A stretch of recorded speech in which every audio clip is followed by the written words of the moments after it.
Raja Ampat merupakan permata yang Tuhan titipkan kepada Indonesia. Namun, seperti yang kita ketahui, banyak deru mesin tambang yang masuk ke dalam Raja Ampat. Apakah kita siap jika harus kehilangan salah satu keajaiban dunia demi mengejar keuntungan jangka pendek? Mari kita simak bersama-sama mengenai benturan antara ekonomi dan ekologi serta kepentingan energi dan kelestarian bumi.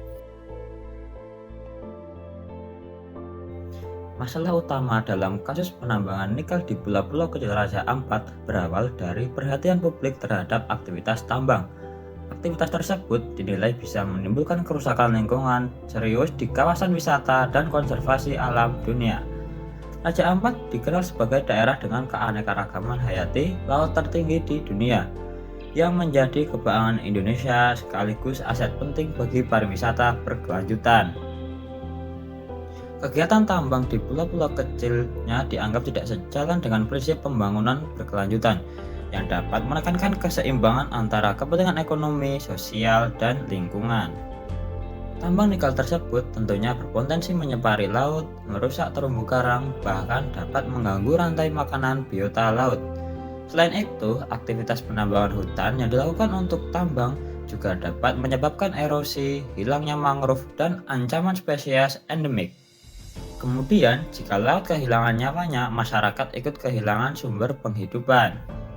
Masyarakat pesisir Raja Ampat bergantung pada ikan, terumbu karang, hingga wisata bahari untuk memenuhi kebutuhan sehari-hari.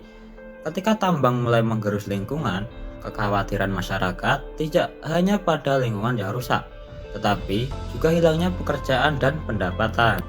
Selain itu, masyarakat pesisir Raja Ampat seringkali tidak dilibatkan dalam pengambilan keputusan. Hal tersebut mengakibatkan suara mereka tenggelam di tengah kepentingan industri tambang yang jauh lebih berkuasa.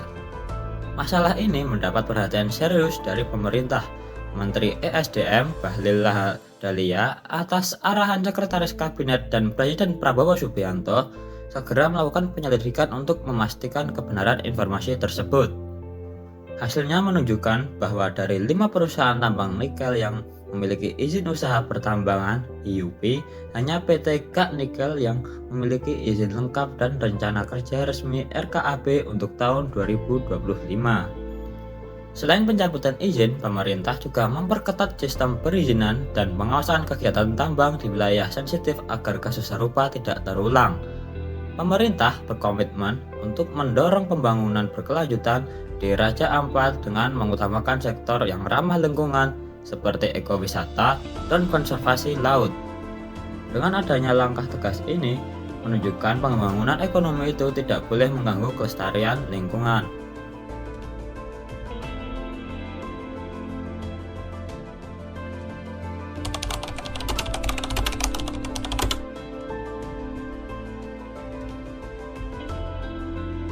Kemudian, mari kita lihat kasus nikel Raja Ampat ini dalam kacamata trilema energi dunia. Yang pertama, dalam energi security atau keamanan negara, pemerintah pusat memandang eksploitasi nikel sebagai langkah penting untuk mendukung transisi energi hijau. Nikel menjadi bahan baku utama baterai kendaraan listrik yang diharapkan dapat membantu Indonesia beralih menuju masa depan rendah emisi. Namun di sisi lain, aktivitas tambang di Raja Ampat justru mengancam wilayah konservasi, hutan tropis, dan laut yang selama ini menjadi sumber utama ekonomi masyarakat, terutama dari sektor ekowisata dan perikanan. Akibatnya, ketahanan energi nasional terwujud dengan mengorbankan keamanan ekologis daerah. Nikel memang menjadi tulang punggung transisi energi hijau, tetapi keamanan energi nasional tidak boleh mengorbankan keamanan ekologis daerah. Selanjutnya, dalam energi equality atau keadilan energi, teori ini menekankan pentingnya pembagian manfaat yang adil bagi semua pihak. Namun, pada kenyataannya, masyarakat adat Raja Ampat justru menanggung dampak negatif dari tambang. Hutan mereka rusak, laut tercemar, dan sumber penghidupan pun terganggu. Sementara itu, keuntungan ekonomi lebih banyak dinikmati oleh perusahaan tambang dan pihak luar daerah. Situasi ini menggambarkan ketimpangan manfaat energi yang bertentangan dengan nilai-nilai SDG 10 tentang pengurangan kesenjangan dan SDG 16 tentang tata kelola yang adil dan transparan. Yang terakhir yaitu environmental sustainability atau keberlanjutan lingkungan. Aktivitas tambang nikel di Raja Ampat terbukti menimbulkan kerusakan ekologis yang serius, mulai dari sedimentasi di pesisir hingga ancaman terhadap keanekaragaman hayati pada laut. Padahal wilayah ini termasuk bagian dari Coral Triangle, area dengan biodiversitas laut tertinggi di dunia. Kerusakan di sana bukan hanya kehilangan lokal, tetapi juga kehilangan global bagi keseimbangan iklim bumi. Kondisi ini jelas bertentangan dengan SDG 14 ekosistem laut dan SDG 15 ekosistem darat. Kasus ini juga memperlihatkan paradoks transisi energi. Di satu sisi, nikel dianggap kunci untuk mencapai energi bersih SDG 7 dan mengurangi emisi global SDG 13. Namun di sisi lain, cara penambangannya justru menimbulkan kerusakan baru. Fenomena ini dikenal sebagai green paradox, di mana upaya menciptakan energi hijau justru menimbulkan luka ekologis baru di daerah yang rapuh secara lingkungan. Artinya, transisi energi tidak boleh hanya berfokus pada teknologi hijau, tetapi juga harus berlandaskan keadilan sosial dan keberlanjutan ekologis. Dengan begitu, saat prosesnya tidak berkelanjutan dalam upaya menyelamatkan bumi ini melalui energi hijau, yang justru mengakibatkan ancaman baru. Apakah kita rela jika harus menyelamatkan masa depan dengan menghancurkan masa kini?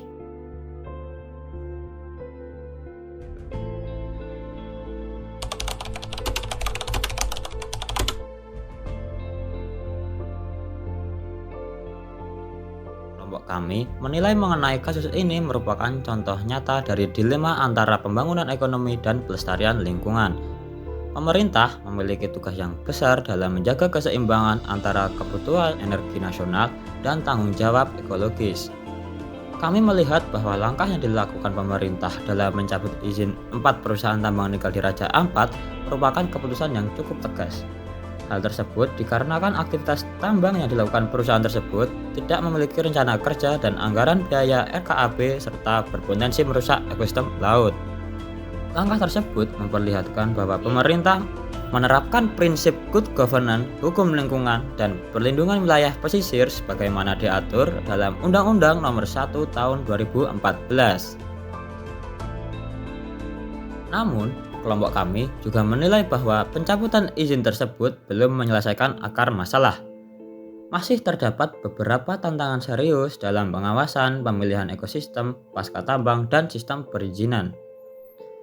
Kami berpendapat bahwa suatu kebijakan harus proaktif dalam mencegah terjadinya kerusakan lingkungan sejak awal. Selain itu, transisi energi yang ada di Indonesia harus bersifat adil dan tidak hanya berfokus pada produksi sumber daya alam. Pemerintah perlu lebih memperhatikan pemberdayaan masyarakat lokal, pemulihan lingkungan, hingga transparansi kebijakan. Dengan demikian, negara Indonesia dapat menjadi pemain penting dalam ekonomi hijau dunia tanpa mengorbankan warisan ekologis dan sosialnya.